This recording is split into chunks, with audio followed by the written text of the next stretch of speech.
Today, Namibia turns 35 years of independence. That is 35 years of resilience, 35 years of progress, 35 years of national pride. In today's Smell the Coffee, we have a special feature focusing on the land of the brave, the journey, the heroes and the heroines that brought us to our freedom, to the Namibian nation's independence. We are currently at the Independence Memorial Museum, taking a trip down history lane, bringing us to where we are right now. I am Glenn Rashipura, and this is yet another edition of Smell the Coffee.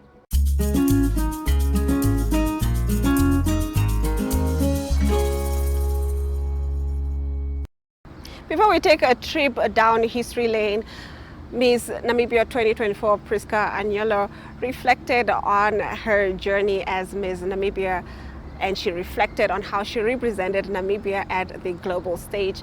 She shared with us her gratitude for her journey and the people and heroes and heroines rather that have shaped Namibia's independence and gave her the freedom to be able to express herself on the global stage. She also has a message rather that we should embrace the incoming new president of Namibia, a female president that is. Let's take a look at what she had to say.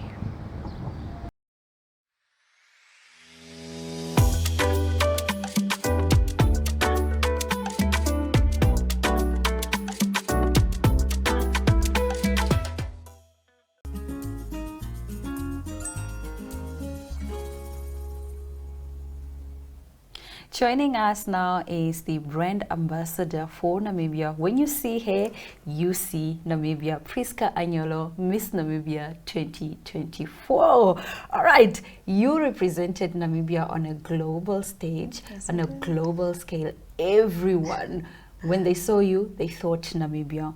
What does it mean to represent Namibia? It's always a pleasure and an honor to be able to travel out of the country and represent your country, you know, on a global stage. This isn't my first time, this is my first rodeo. It was an amazing experience to be at Miss Universe and represent Namibia there, but I've always carried the Namibian flag high with me wherever I go. Even during your studies, when you're studying abroad. Exactly. Yes. Even in South Africa, when I took part in Miss Josie, I was still carrying the Namibian flag high. Even when I was in Dubai, representing Namibia at the Dubai Expo 2020, carrying my Namibian flag high. Nice. So it's something that I thoroughly enjoy, and it just comes natural to me. Awesome stuff. You are a brand ambassador for Namibia. What are some of the things that make you proud to be Namibian? First and foremost, the food. Yes. I have to say, anyone who knows me knows how much I love food, guys. It was such a struggle to, you know, have to trim your weight and to diet and all of that, but I love Namibian food. And another thing that I really do love about being Namibian is our cultural aspect, especially with regards to our dress code and our attire. Anyone who follows me on social media knows how much I love to play around with that. So I love how our different cultures are so different, but they're so beautiful, and I definitely love to indulge in that. So it's almost an honor, a privilege to be able to, you know, partake in that and respect it when you do wear it. And when people ask, oh, what material is that? What culture is that? And I'm like, it's Namibian. So that makes me really, really proud. Let's go back to food, because, you know, I'm a foodie. I love food. Oh, you are? Okay. What's your favorite Namibian dish? Obviously, running chicken, marathon chicken. That's my delicacy with fit cake. Yeah. I love fit cook. I've always loved fit cook. Okay. It's so greasy but so yummy. Yeah. Guilty pleasure. I can't agree more. What is your message to fellow Namibians on Independence Day? You know, we are now getting a female president. What do you want to say to Namibians on the day of independence? I think my message for all Namibians out there is to definitely not forget where we came from. We just lost our beloved founding father, and he was the one pioneering, you know, our independence and fighting for our struggle. So we can complain as much as we want to. You know, Namibians, we do love to complain about a lot of things, but most in all, let us be grateful and thankful for where we have come from until where we are right now.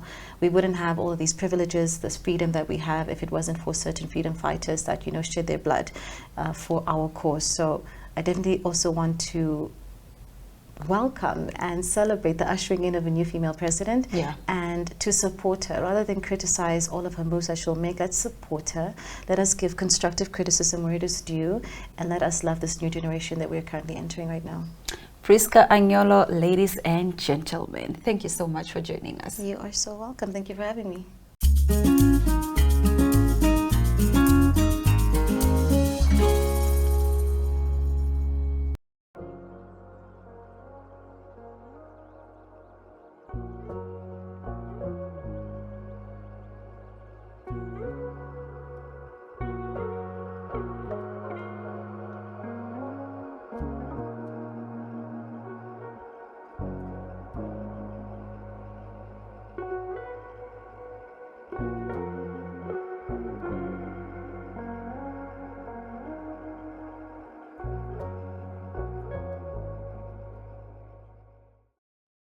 I'm now joined by Yati Indongo, a technician at the museum.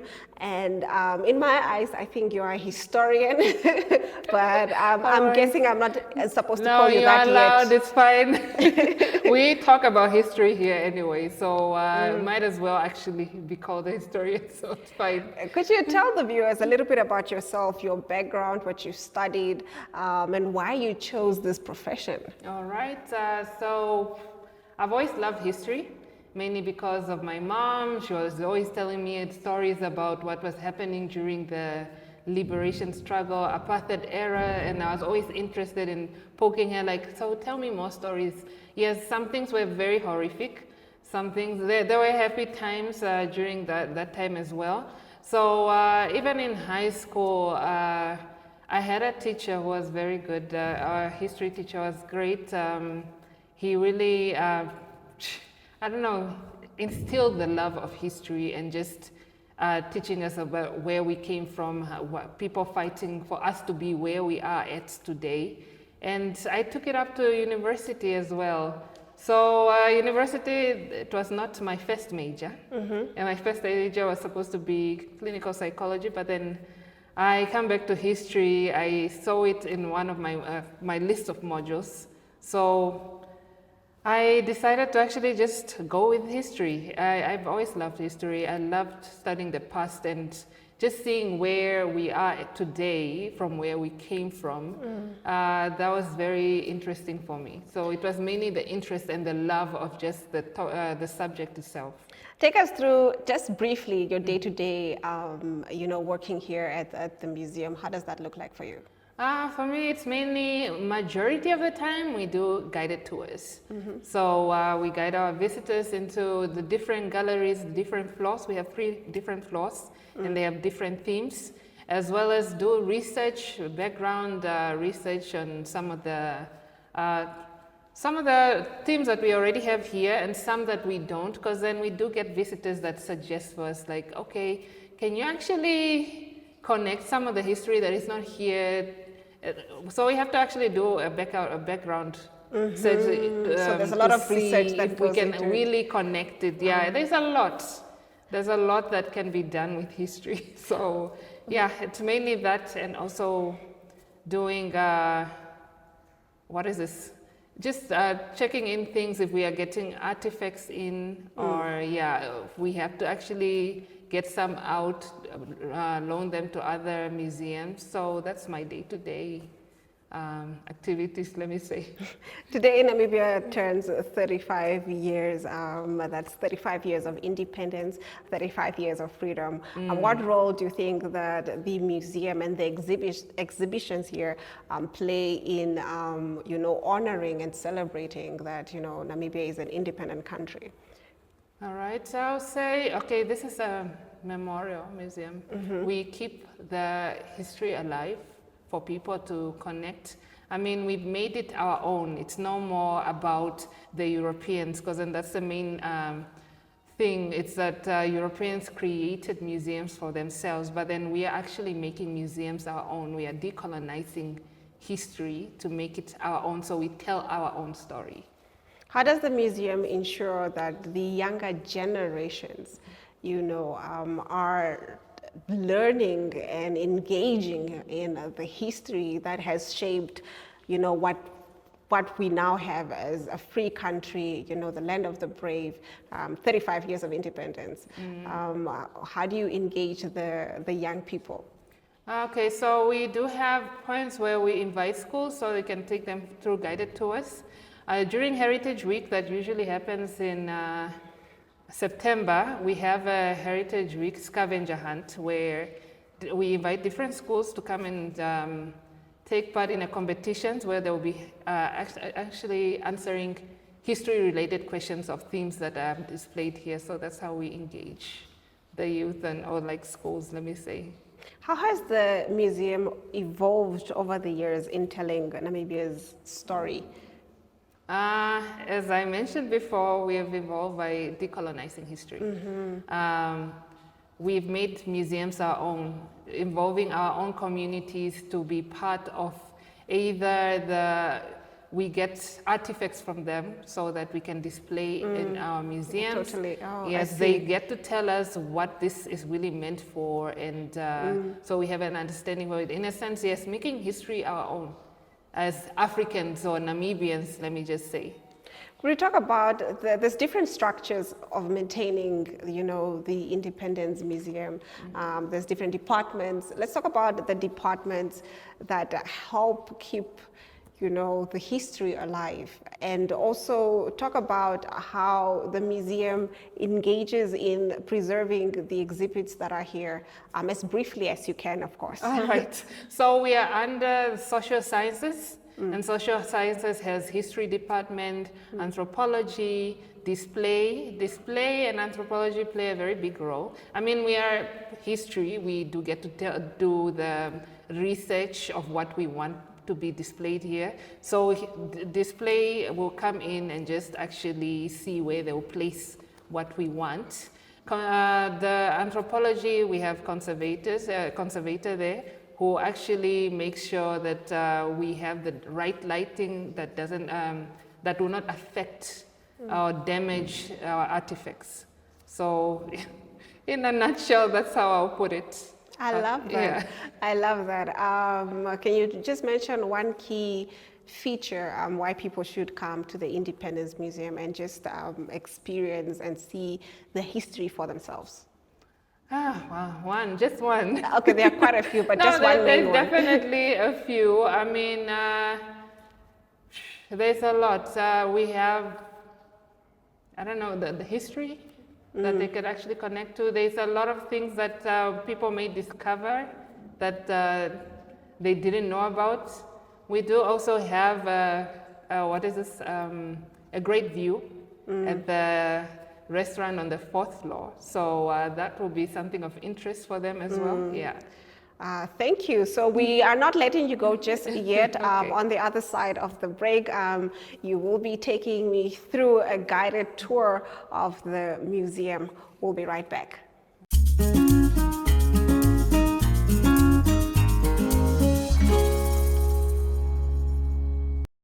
We now take a trip down history lane, and Yati here is going to be giving us a guided tour of the museum. Where are we currently? We're actually on the 1st floor of the Independence Memorial Museum, and this is the introductory part. So on the other side, you see people who fought in the War of National Resistance. That was from 1904 to 1908. And then on this side, we see people who fought in the liberation struggle. That was the late 1960s. This was against the South African apartheid regime, and the other one, it was against the Germans. Okay, and behind me here, we do have early resistance leaders here. Yes. Could we talk about the figures here? Definitely. Up here, we have Captain Hendrik Vetboy, who is on our Namibian notes, and he led the Nama-speaking people during the War of National Resistance against the Germans. And then we have Chief Hosea Kutako. He's the one named after the Hosea Kutako International Airport, and he led the Herero-speaking people mainly during this era of the liberation struggle.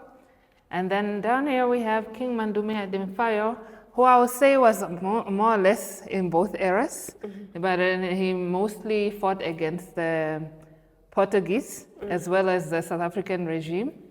And then we have Chief Samuel Maharero, who was also involved in the War of National Resistance between 1904 to 1908, and he led the Herero-speaking people. And then we have King Nehale Mbingana, who led the Ondonga-speaking people, mainly during this era of the liberation struggle. I do know some figures, but I don't know all of them, which is very interesting how the Namibian history is so diverse and not everybody has a full, picture. Yes. And that's why this is so important, to come to the museum and learn about your history and the important iconic figures in our history. Yes. Behind us, we are at the also early resistance leaders. Yes. Could we talk about what we are seeing here, the figures that we have here? So it's mainly the same figures that also fought or contributed to Namibia's liberation struggle in the different eras. We'll start with chieftains Kanuni Luodi, who was the queen of the Rukangali-speaking people in the northern eastern parts of Namibia. I did love that I saw a female when I walked in, and I was like, I've never questioned or talked about the queen of the Rukangali. Yes. I don't even know of it till now, so this is, shame on me. No, it's all right. That's why it's a learning process. You cannot know everything, but Yes. then each day you learn something new, and yeah. So it's great that you came here so you can learn about her. Yeah, thank you. And then we have, what do we have? Okay, we have Jacob Marenga. Yes, who led the Herero-speaking people again during this era of the liberation, early resistance. And then we have Simon Cooper. He also led the Namas during this era of the early resistance. And then Chief Ipumbo Yashilongo, who was mainly in that era, he led the Okwambi-speaking people in the northern parts of Namibia. I see. Thank Yes. you. Right. Now we go to the next room. Yes. Where does the tour take us? Yes, we go to the next room. Awesome. We are still in the museum. We are in a different room from where we were earlier on. Could you talk about this particular room? So this room is mainly focusing on what was happening during the War of National Resistance, now between 1904 to 1908. But then before that, we have to remember that when the Germans arrived, there was peace between them and the people that they came into contact with, which was mainly the Hereros and the Namas. However, they took advantage of the fact that these two communities were already at conflict. They had their own conflict going on, such as one of the things they did was that they would go to the different chiefs, let me say a Nama chief, and they will actually offer them protection treaties, which they will, protection treaties as well as giving them modern weapons, clothing, alcohol, and in return they had to give land and cattle. Okay. So they would do the same with the Herero chief. And when these guys meet at the battles, they will realize that we both have modern weapons. Yes. And another thing, okay, so I'll say one of the reasons that started the War of National Resistance was the Germans wanted more land and cattle, and the natives actually felt like this is their source of wealth. So it ended up with the two groups who were actually at war, at conflict with each other. They joined forces to fight against one enemy. That's the one part of history I never quite understood. I was like, oh, so there was tribal wars before, the Germans arrived, and then that is kind of what fueled the expansion of land and getting land and getting cattle and so forth. Exactly. So as the war started, some of the natives who were caught, they were sent to concentration camps. The most famous camp we have here, concentration camp we have, is in Luderitz. It's called Shark Island. There's another one that was built somewhere close to where this building is. They are in some of the photos that are around here. There were public executions for some of the chiefs in order to instill fear in people. There are people who died in these concentration camps. Their heads were cut off and sent to Germany for scientific reasons. That's why we had some of the skulls that were repatriated back from Germany. I believe we had I do know a little bit of what happened in the concentration camps, which was really horrific. Women and children were forced to scrape the heads of their loved ones to get the skulls to be sent to Germany for the scientific reasons and research. So very, very horrific. I think now it's labeled as one of the earliest genocides. Yes, it happened before what is this one? I'm trying to go back to the Jews. Yes, yeah, before that. So this was the earliest genocide yes. of that century or era. Yes, exactly. I actually have a little bit of understanding on this, but of course, there's always so much more to learn. Yeah, there's always so much, and it's a terrible history. Some of the things that you hear, it's just terrible stuff. All right, should we move to the next room? Yes.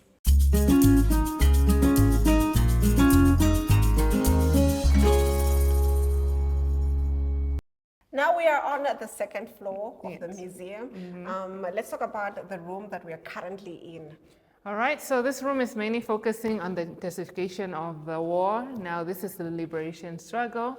And here you see photos showing the different countries that helped plan combatants with either training, giving weapons, as well as some that actually came, such as there's a photo there of late Fidel Castro with our late founding president.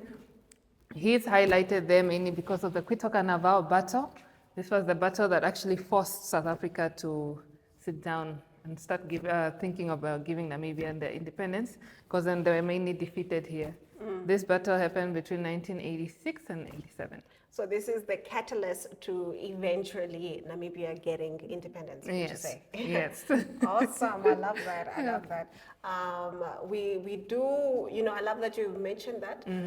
I don't think most of us, me, myself included, understand the role of the Cuban influence on our independence. Could we get into that?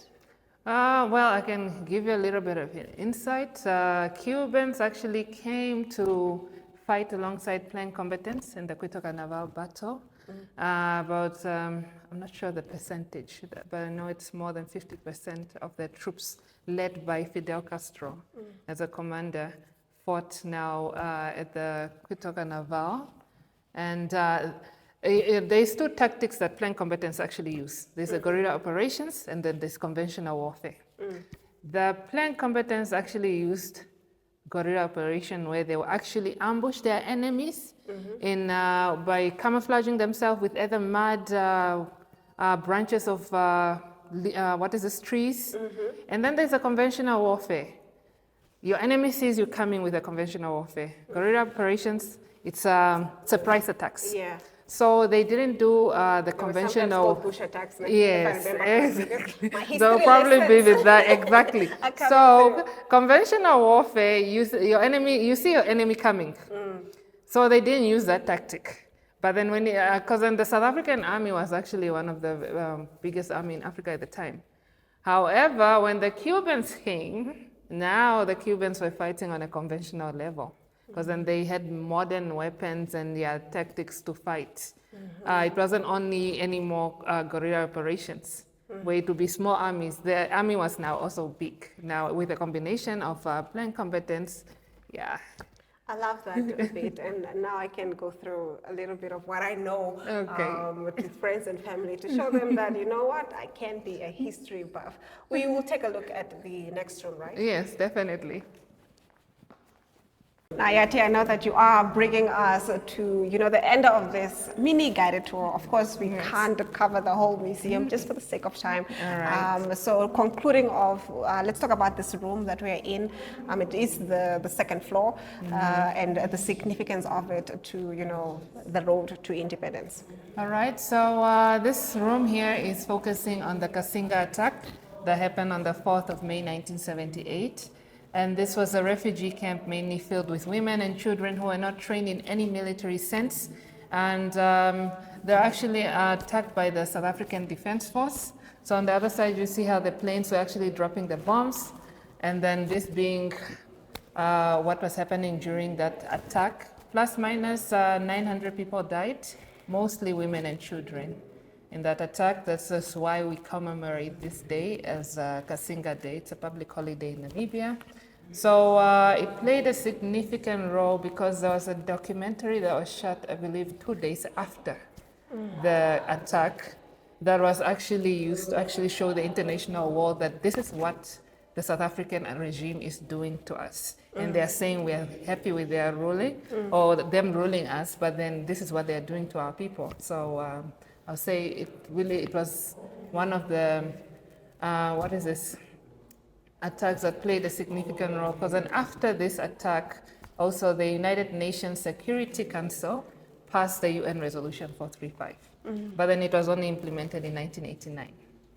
So what forced them, it being passed in 1978, it took a while because the South African regime still didn't feel like they were illegally actually ruling people here.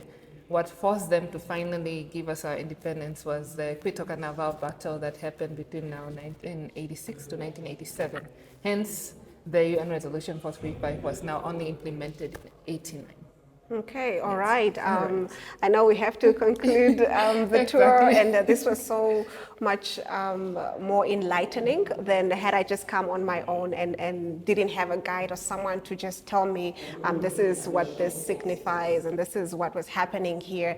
So I would say I truly feel very honored to have had this experience. And I do understand that the museum, people can come and book for guided tours with you guys, but I don't think a lot of people know about it. Could you talk about that? The museum is open from 9 to 4:30, and people are welcome to actually get a guided tour. The guided tour are free. The museum is free to enter as well. So feel welcome. We're on the 5th floor. If you want to actually get a guided tour, you can actually book a day in advance, or if we are not busy, you can still get a guided tour when we're free either way. Okay, thank you so much. Okay, we'll be right back with more Smell the Coffee.